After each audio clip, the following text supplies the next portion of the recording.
Hello, everyone, and welcome to this episode of Coffee with Carl. I am your host, as always, Carl Zoellner, one of the senior attorneys here with Anderson Business Advisors. And today I wanted to speak briefly, I think this is actually going to be even a shorter video than normal, a little bit about separating your business from the assets that may be a part of that business. So most commonly, or the scenario I'm thinking of, is even say a residential assisted living facility where I run the business and where I also own the property. This is what I would term as an asset protection basic. And we want to look at what is the most valuable thing we own, and can we change it or have it not owned by the same LLC or corporation that's running the business. So let's take a look at this. And like I said, I'm looking more from the, say, a very common scenario, but you can think of it in many scenarios. So say I'm a doctor with a doctor's office that I own, or any other type of professional as well. But say for our residential assisted living, let's look at if I own the building and I own the active business. Now, a lot of times what you'll see is that building and that active business in the same business entity. We don't want to do that because if something happens on one, you could most likely lose both.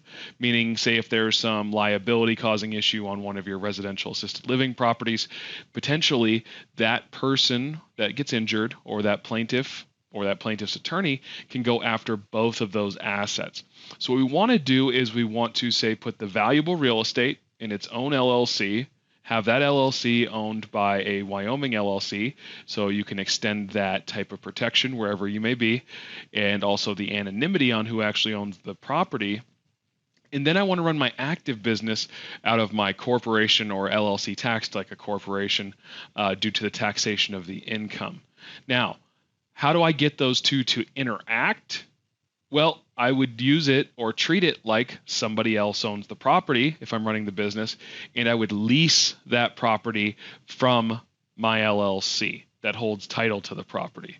So let's run through that one more time just so we're all on the same page. If I have a residential assisted living facility, or if I own valuable real estate that I'm running an active business out of, what I'm going to do is put that real estate in a state-specific LLC, meaning wherever that real estate's located.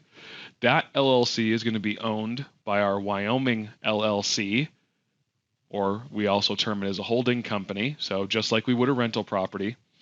Then I am going to have my corporation or an LLC owned by my corporation lease that property from my state-specific LLC in order to be able to use that building for my active business. But if my active business gets sued, that piece of real estate is not subject to that judgment.